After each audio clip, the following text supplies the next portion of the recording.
Hay lugares que la historia no solo intenta olvidar, sino borrar químicamente de la faz de la Tierra. Una ciénaga pútrida y viscosa en las afueras de Ekaterimburgo. Los lugareños la conocen como el Barranco de Porosenko. Julio de 2007. El calor, los mosquitos y un denso olor a hojarasca en descomposición.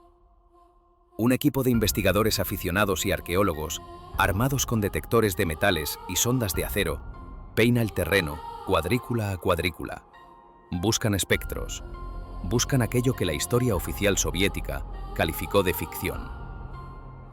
La sonda golpea algo sólido. No es una piedra, ni una raíz. El sonido es distinto. Comienzan a cavar. Bajo una capa de turba, a una profundidad irrisoria de apenas 60 centímetros, se revela una mancha negra. No son los restos de un picnic. Es el lugar de una incineración. La escena de un crimen que se intentó ocultar durante 90 años. La tierra aquí no solo está empapada de agua de lluvia.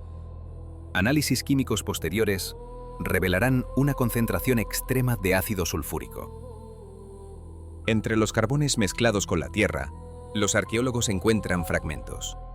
No son esqueletos, son esquirlas, calcinadas, corroídas por el ácido, frágiles como el cristal antiguo. 44 fragmentos de hueso, un peso total de 44 gramos. Es todo lo que queda de dos niños. Aquellos a los que el mundo entero buscaba. Aquellos cuya desaparición dio origen a cientos de leyendas, películas y libros. El zarevich Alexei, heredero del trono. Y la gran duquesa María, o según otras versiones, Anastasia. El mundo creyó que pudieron haberse salvado. Quiso creer en una fuga milagrosa, en una vida bajo un nombre falso en París o en Berlín. Pero la ciencia no cree en milagros, cree en moléculas. Aquellas esquirlas, míseras y calcinadas, se convirtieron en el desafío más complejo, arriesgado y mediático para la genética moderna. El estado del material biológico era catastrófico. El fuego destruye la estructura del ADN, desgarra sus largas hélices en pedazos inútiles. El ácido disuelve el calcio, la armadura natural del código genético. Parecía imposible extraer información alguna de aquello. Era polvo. Pero lo que ocurrió a continuación, en las salas estériles de la Facultad de Medicina de la Universidad de Massachusetts, del Instituto de Genética General de Moscú y del Laboratorio de Identificación de ADN de Estados Unidos, mantuvo a los científicos en vela durante noches. No se limitaron a identificar los cuerpos. Realizaron un viaje en el tiempo a nivel molecular. Se asomaron al interior del código genético de un imperio desaparecido y encontraron allí una bomba de relojería. Una mutación oculta y fatal que estaba aniquilando a la dinastía desde dentro, mucho antes de los disparos en el sótano de la casa Ipatiev.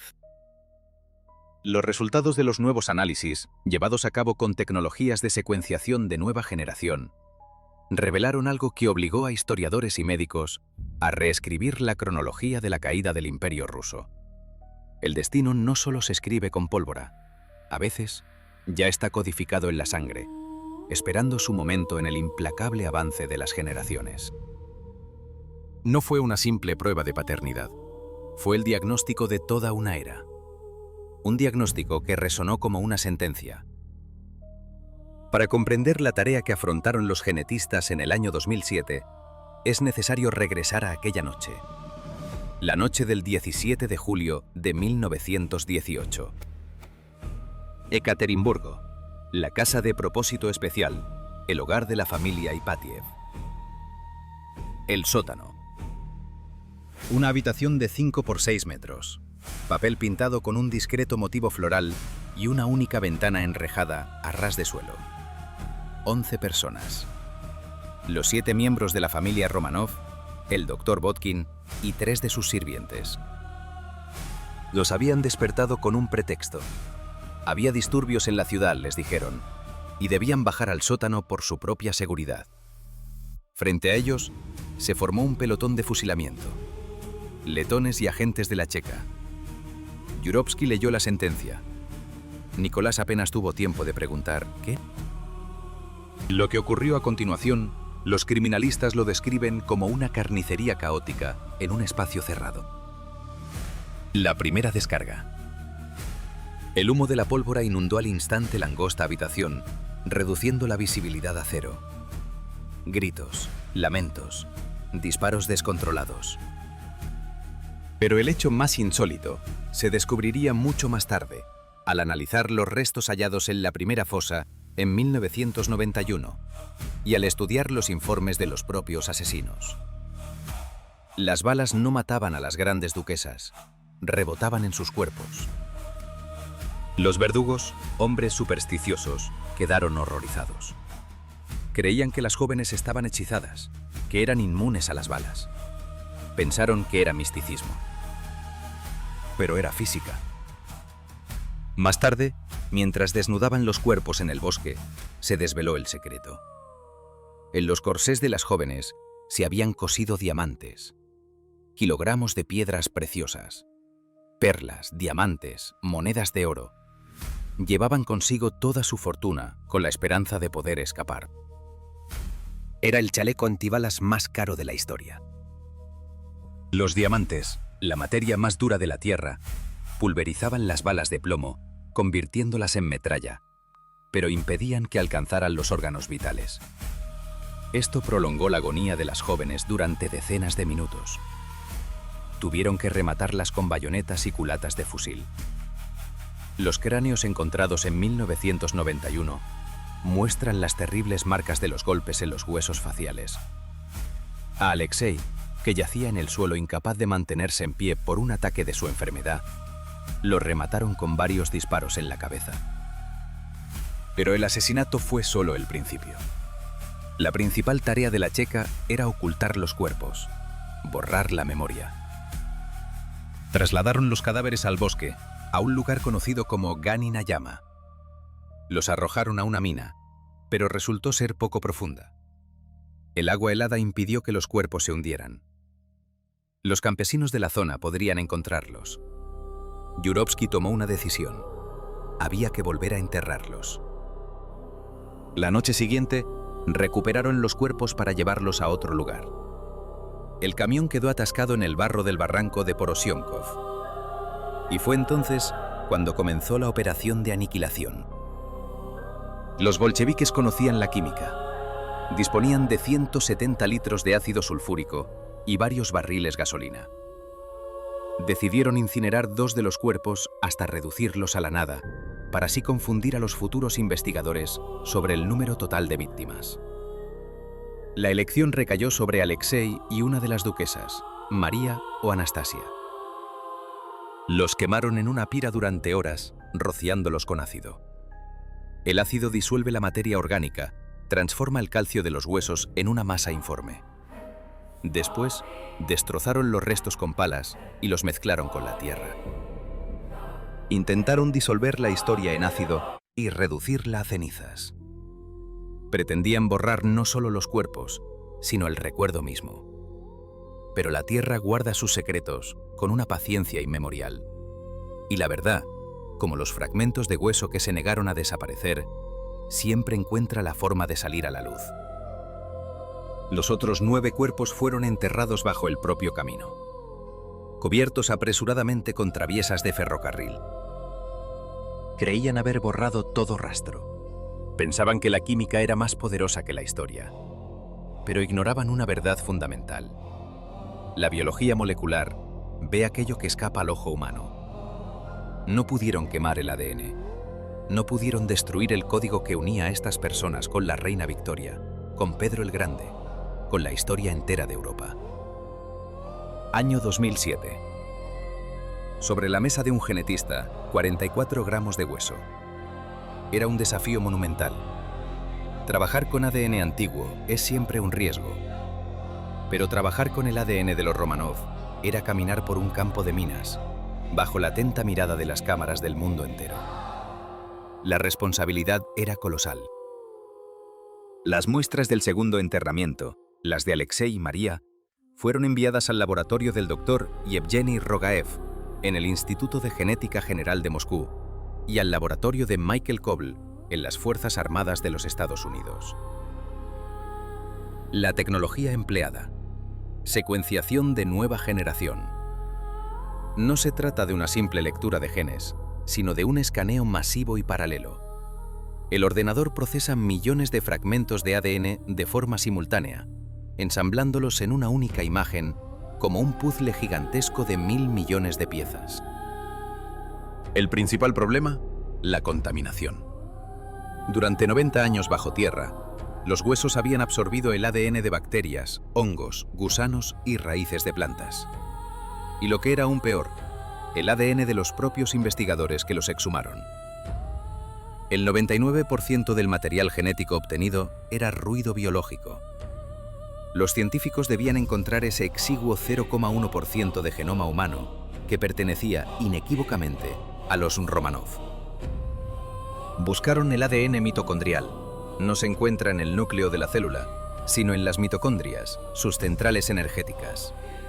Cada célula contiene miles de mitocondrias, por lo que la probabilidad de hallar ADN mitocondrial intacto es mucho mayor que la de encontrar ADN nuclear. Este ADN se transmite exclusivamente por línea materna, de la zarina Alejandra Fyodorovna a todos sus hijos. Era el marcador perfecto del linaje. Para la comparación, se necesitaba un patrón de referencia, un pariente vivo por esa misma línea, y fue encontrado. El príncipe Felipe, duque de Edimburgo, esposo de la reina Isabel II. Era sobrino nieto de la emperatriz Alejandra. Su abuela materna, la princesa Victoria de Hesse-Darmstadt, era hermana de la zarina. El príncipe Felipe ya había donado sangre para los análisis en los años 90, para la identificación de la primera fosa. Su código genético se convirtió en el patrón oro. Cuando el ordenador superpuso la secuencia de ADN mitocondrial de los restos hallados cerca de Ekaterimburgo sobre la del príncipe Felipe, la coincidencia fue absoluta. El mismo haplogrupo, la misma secuencia de nucleótidos. La probabilidad de una coincidencia fortuita era de 1 entre 4 billones. Eran ellos. Los restos femeninos pertenecían a una hija de la zarina. Los masculinos, a su hijo, pues un vástago varón comparte el mismo ADN mitocondrial que su madre. Pero esto era solo el principio. Los científicos decidieron ir más allá. No se conformarían con revelar su identidad. El mismo código que confirmó quiénes fueron, contenía ahora la promesa de revelar cómo vivieron, las predisposiciones genéticas que llevaron consigo hasta la tumba. La historia, al parecer, no solo se escribe en los libros, sino que queda grabada a fuego en la hélice misma de nuestro ser. Buscaban la enfermedad de los zares y encontraron la mutación que sentenció a un imperio. Los rumores sobre la dolencia del heredero eran un secreto de estado celosamente guardado en la Rusia imperial.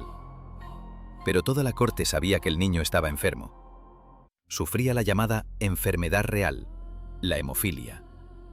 Sin embargo, nadie, hasta este análisis, conocía su verdadera naturaleza. Existen dos variantes principales: la hemofilia A, un déficit del factor 8 de coagulación, y la hemofilia B, un déficit del factor 9. Clínicamente, son casi indistinguibles. La sangre se niega a coagular. Cualquier hemorragia, por pequeña que sea, puede convertirse en una sentencia de muerte. La sangre se derrama en las articulaciones, provocando un dolor atroz. Pero a nivel genético, son fallos completamente distintos. Los genetistas lograron lo que parecía imposible: aislar ADN nuclear de los restos óseos calcinados del zarevich Alexei. Se centraron en los cromosomas sexuales, donde reside el gen F9, responsable de producir la proteína del factor de coagulación 9. Y allí, en una sección microscópica del genoma, en el intrón 3, encontraron el error. Una única letra, una sola base nitrogenada en el código genético, que ocupaba el lugar equivocado. Una mutación puntual, la sustitución de una adenina por una guanina en una posición clave. Este minúsculo error de imprenta rompía todo el proceso de producción de la proteína. El factor de coagulación, sencillamente, no se fabricaba o resultaba defectuoso. El resultado fue una revelación. Los Romanov padecían hemofilia tipo B, una forma más rara y a menudo más severa, conocida como la enfermedad de Christmas. Pero lo que conmocionó a los científicos no fue el diagnóstico en sí, sino la confirmación de su origen. Esta mutación había surgido espontáneamente, de nuevo, en el genoma de una sola mujer, la reina Victoria de Inglaterra, la abuela de Europa. No había antecedentes de hemofilia en su linaje. Fue un error aleatorio de la naturaleza ocurrido en un único óvulo. Victoria legó este error a sus hijas, Alicia y Beatriz. Y ellas, a través de sus matrimonios, lo diseminaron por las casas reales de todo el continente, llegando a España, a Alemania y, fatalmente, a Rusia. La zarina Alejandra Fiodorovna, nieta de Victoria y esposa de Nicolás II, era portadora. Ella estaba sana. Las mujeres poseen 2 cromosomas X y el sano compensa al defectuoso. Pero en cada una de sus células portaba una bomba de relojería. Transmitió ese cromosoma X defectuoso a su único hijo varón, Alexei. Un hombre solo tiene un cromosoma X. No hay nada que pueda compensar el defecto. Alexei estaba condenado desde el momento de su concepción. Cualquier golpe, cualquier corte, podía ser fatal. Las hemorragias internas destruían sus rodillas y codos, convirtiendo la vida del niño en una tortura constante. A menudo no podía caminar, lo llevaban en brazos. Durante las crisis, sus gritos de dolor resonaban por todo el palacio. Fue este dolor el que abrió las puertas de la corte a Grigori Rasputín. El único hombre que ya fuera mediante hipnosis o plegarias, parecía capaz de detener las hemorragias y aliviar su sufrimiento. Rasputín obtuvo un poder absoluto sobre la emperatriz y a través de ella sobre el zar. Una mutación genética invisible condujo al colapso político. Pero el análisis del año 2009, dirigido por el equipo de Rogaev, reveló un detalle más que la historia había pasado por alto. Alejandra Fiodorovna tuvo 4 hijas. Así, en la encrucijada del destino y la biología, un solo nucleótido, una mota de polvo en el vasto genoma humano, fue suficiente para desviar el curso de la historia, demostrando cuán frágiles son los imperios ante las fuerzas silenciosas e invisibles que nos gobiernan a todos. Olga, Tatiana, María, Anastasia. Podrían haber estado sanas, o podrían haber sido portadoras silenciosas de un legado genético. El análisis de los huesos lo confirmaría. Una de las grandes duquesas, Anastasia, también portaba el gen defectuoso. En su genoma se halló la misma mutación en estado heterocigoto. Si hubiera sobrevivido, si hubiera escapado y formado una familia, habría transmitido la maldición de la reina Victoria a sus hijos. La hemofilia habría continuado su marcha inexorable a través de las casas reales. El imperio era biológicamente vulnerable. La dinastía no pendía de un hilo solo por la revolución, sino por un único error de imprenta en la molécula del ADN. Para confirmar los resultados con una certeza del 100%, los científicos necesitaban una muestra más.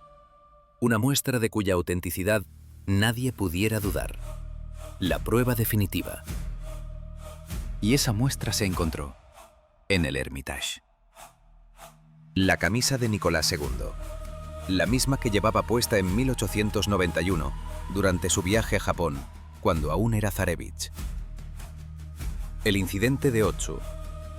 Un policía japonés, un fanático llamado Tsuda Sanzo, se abalanzó sobre Nicolás y le golpeó en la cabeza con un sable. El tajo fue de refilón, pero rasgó la piel de la frente. La sangre empapó el cuello de la camisa y el chaleco. Aquella prenda nunca fue lavada. Se guardó como una reliquia. La sangre seca, un vestigio de un imperio aún en pie, permaneció en los fondos del museo durante más de 100 años. Los genetistas obtuvieron acceso a la camisa. Cortaron un fragmento de tela impregnado de sangre.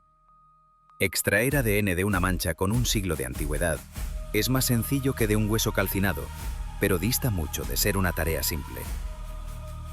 Aislaron el perfil de ADN de Nicolás II y lo compararon con el extraído del cráneo número 4, el supuesto emperador hallado en la primera fosa de Ekaterimburgo. La coincidencia era total. Pero el análisis reveló algo más. Una curiosa y rarísima anomalía genética: heteroplasmia. Normalmente, una persona posee un solo tipo de ADN mitocondrial. Todas las mitocondrias son idénticas. Pero a veces, una mutación provoca que en el organismo coexistan dos tipos distintos de este ADN. Nicolás II tenía esta particularidad. En la posición 16.169 de su ADN mitocondrial, había una mezcla de las letras C, citosina, y T, timina. Un fenómeno de una rareza extrema. Y exactamente la misma mutación, la misma heteroplasmia en el mismo punto exacto, fue hallada en los huesos del enterramiento de Ekaterimburgo. La probabilidad de que una coincidencia de un rasgo tan insólito, sumada a un perfil genético completo, ocurra por puro azar, es, sencillamente, cero. Fue el último clavo en el ataúd de los impostores. Demostraba sin sombra de duda que en aquella fosa yacía el mismo hombre que se desangró en Japón en 1891. Nicolás Romanov. Todas las falsas Anastasias, los falsos Alexeis y demás supervivientes que emergieron durante el siglo XX no eran más que estafadores o almas atormentadas por la enfermedad mental. La ciencia había zanjado la cuestión para siempre. Parecía que el caso estaba cerrado, que la ciencia había triunfado. Pero es aquí donde comienza la etapa más oscura, densa y compleja de esta historia: la política y la religiosa. La Iglesia Ortodoxa rusa, hasta el día de hoy, no ha reconocido oficialmente la autenticidad de los restos de Ekaterimburgo. La verdad de la ciencia se enfrenta a muros que la propia ciencia no puede derribar. La genética ofrece una garantía del 99%. Pero ¿qué más se necesita? Para la Iglesia, estos no son simples huesos, son reliquias sagradas. En el año 2001, Nicolás II y su familia fueron canonizados como portadores de la pasión. Reconocer la autenticidad de los restos encontrados implica un deber de veneración. Exige que sean depositados en relicarios, que se conviertan en destino de peregrinación. De ellos se esperarían milagros. Pero, ¿y si la ciencia se equivocara? ¿Y si esos huesos pertenecieran a desconocidos, mientras que las verdaderas reliquias sagradas fueron completamente aniquiladas, como afirmaban los primeros informes bolcheviques, o yacen aún en algún lugar oculto? La veneración de falsas reliquias es un pecado, un escándalo. La Iglesia adoptó una postura de escepticismo extremo. No bastaban los porcentajes de probabilidad, se exigía una certeza absoluta.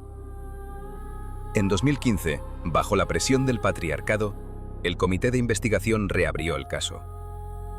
La Iglesia demandó una prueba sin precedentes: la apertura de la tumba de Alejandro III, el padre de Nicolás II. Su sarcófago, en la Catedral de San Pedro y San Pablo de San Petersburgo, había permanecido sellado desde 1894. Fue un acontecimiento de magnitud histórica. Por primera vez en más de 100 años, se perturbaba el descanso del emperador pacificador. La exhumación se llevó a cabo en el más estricto secreto, de noche, en presencia de metropolitanos e investigadores. El sarcófago fue abierto. Se tomaron muestras de tejido óseo. El objetivo, una comparación directa del cromosoma Y, el linaje masculino, del padre, Alejandro III, y del hijo, el cráneo hallado en Ekaterimburgo. Los resultados, realizados ya con la participación de expertos de la Iglesia, confirmaron plenamente las conclusiones de años anteriores.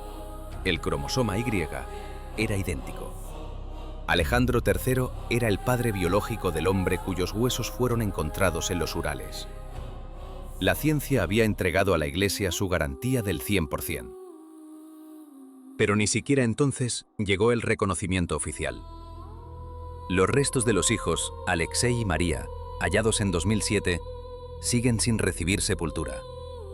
Yacen en cajas de cartón, en la caja fuerte del Archivo Estatal de la Federación Rusa.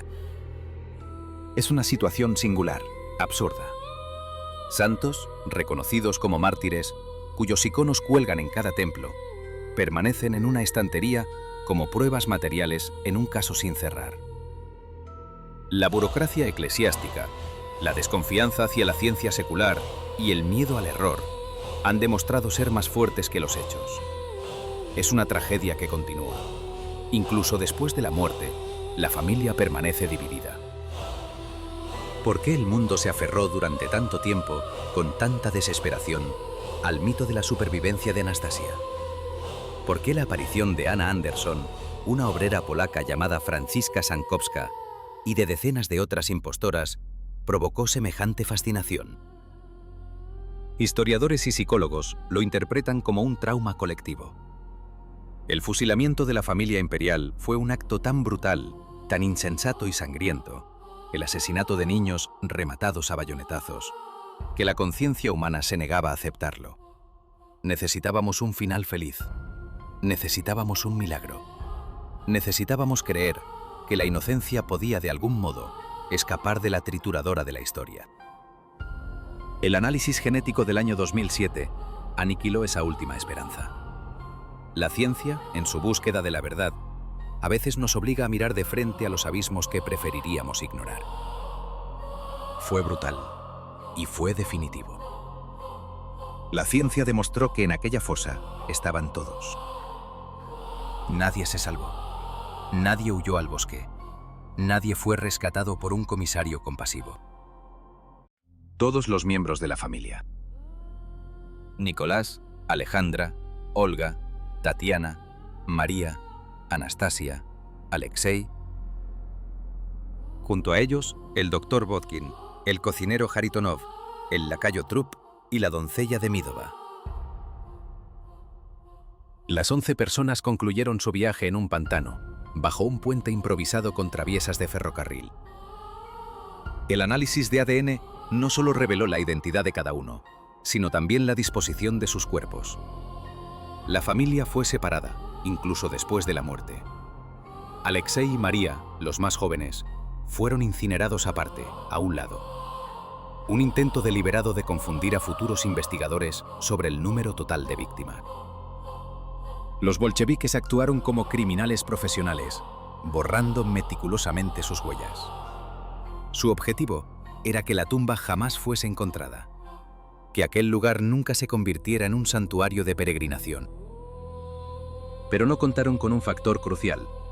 No sabían que 90 años después, la humanidad aprendería a leer el libro de la vida en una única molécula calcinada. La identificación, sin embargo, no se basó únicamente en la genética. La antropología forense clásica y la odontología entraron en escena, pero a un nivel tecnológico sin precedente. Cráneo número 4. Presuntamente, Nicolás II. Los odontólogos que examinaron la mandíbula quedaron consternados. El estado de la dentadura era atroz para un emperador, soberano de una sexta parte de la superficie terrestre. Periodontitis avanzada, múltiples piezas ausentes. ¿Cómo pudo el zar descuidar su salud bucal de esa manera? La duda sembró la incertidumbre. ¿Sería acaso un simple oficial? Pero los archivos del médico de la corte lo confirmaron. Nicolás sentía un pánico cerval a los dentistas. Pospuso cualquier tratamiento hasta el último momento, soportando el dolor con tal de no sentarse en aquel sillón. Era una debilidad profundamente humana del emperador, confirmada por su propio esqueleto.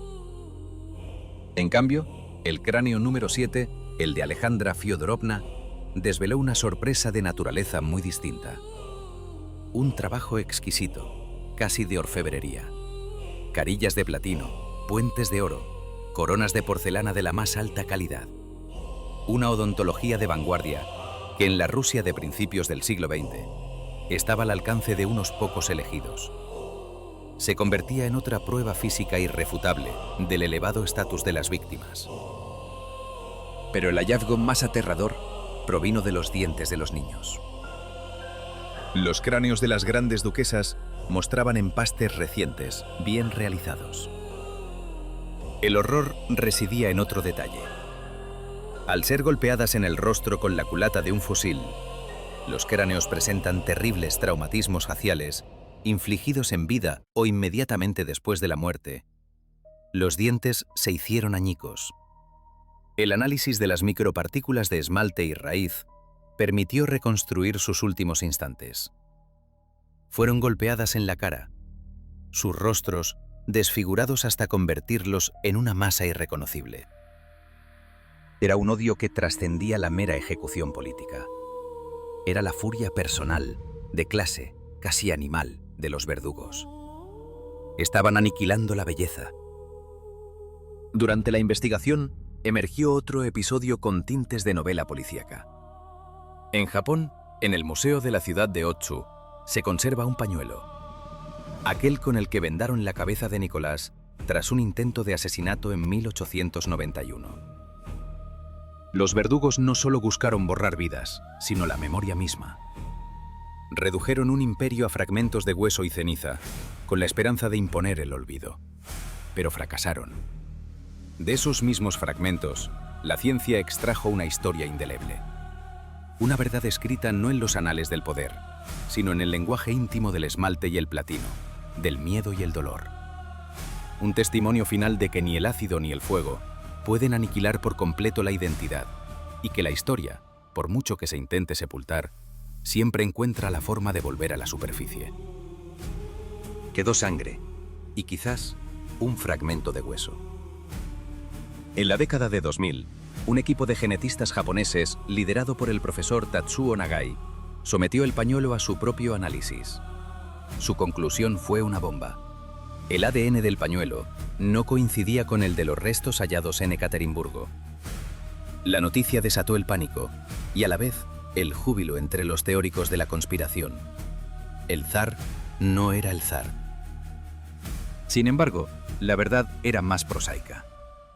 El análisis japonés se había realizado con errores metodológicos y equipos obsoletos.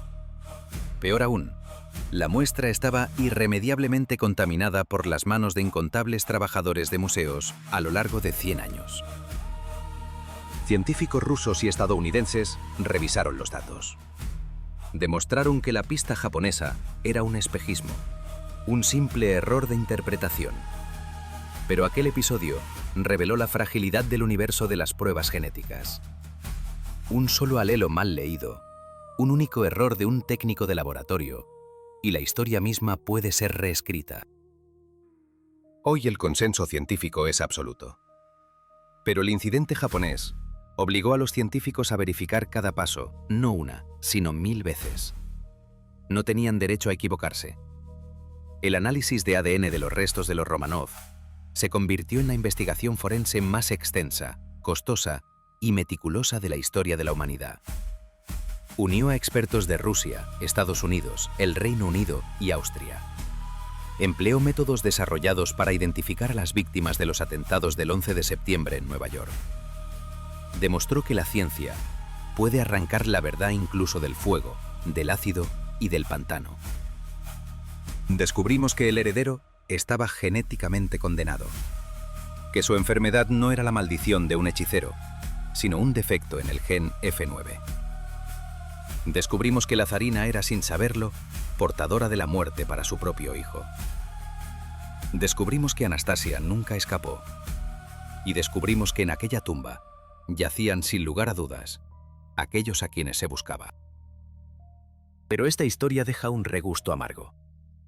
Miramos los gráficos de los secuenciadores, las cadenas de nucleótidos, las tablas de alelos. Y detrás de ellos vemos a seres humanos. Personas que se amaron, que sufrieron dolores en sus articulaciones, que temían al dentista, que escribían diarios y que hasta el último segundo en aquel sótano esperaron un milagro. El milagro no sucedió, sucedió la ciencia. Y la ciencia pronunció su palabra final, fría, implacable. La historia de los Romanov ha terminado. El punto final no fue escrito con la pluma de un historiador, sino con el láser de un analizador genético. Hay, sin embargo, un último aspecto, rara vez discutido en público, pero susurrado entre genetistas. El análisis de la mutación de la hemofilia reveló algo perturbador. La dinastía Romanov, en su línea masculina descendiente de Alexei, muy probablemente se habría extinguido de forma natural. Incluso sin revolución, sin pelotón de fusilamiento. Alexei, con su grave forma de hemofilia B, difícilmente habría alcanzado una edad avanzada o habría podido dejar descendencia sana con la medicina de principios del siglo XX. Cualquier herida, cualquier cirugía, habría sido una sentencia de muerte. Y sus hermanas, como Anastasia, portadoras potenciales, habrían transmitido el gen a sus propios hijos. Era una trampa genética, un destino sellado no en las estrellas, sino en la doble hélice. La historia, a veces, no necesita de balas para escribir sus finales más trágicos. A veces, el código ya está escrito en la propia sangre. La endogamia entre los monarcas europeos, el cruce constante de la llamada sangre azul, provocó la acumulación de errores fatales en el código mismo de la vida. El acervo genético se contrajo, estrechándose hasta alcanzar un punto de no retorno. La revolución no hizo más que acelerar un proceso que la propia naturaleza ya había puesto en marcha. Era el ocaso biológico de una estirpe. El colapso de los imperios no solo se gestaba en los círculos marxistas, estaba inscrito en los cromosomas de sus soberanos. Y esta es, quizá, la conclusión más sobrecogedora de todas. Un poder que se creía inquebrantable, sagrado y otorgado por derecho divino, fue socavado desde dentro por una única molécula defectuosa. Una sola errata en el gran libro de la vida. El trono, la corona, el derecho divino, símbolos de un poder que se pretendía absoluto. Pero al final, ni el más grande de los imperios pudo escapar a las leyes silenciosas e inmutables de la biología. La autoridad suprema no residía en decretos ni en dinastías, sino en la delicada e implacable caligrafía del ADN.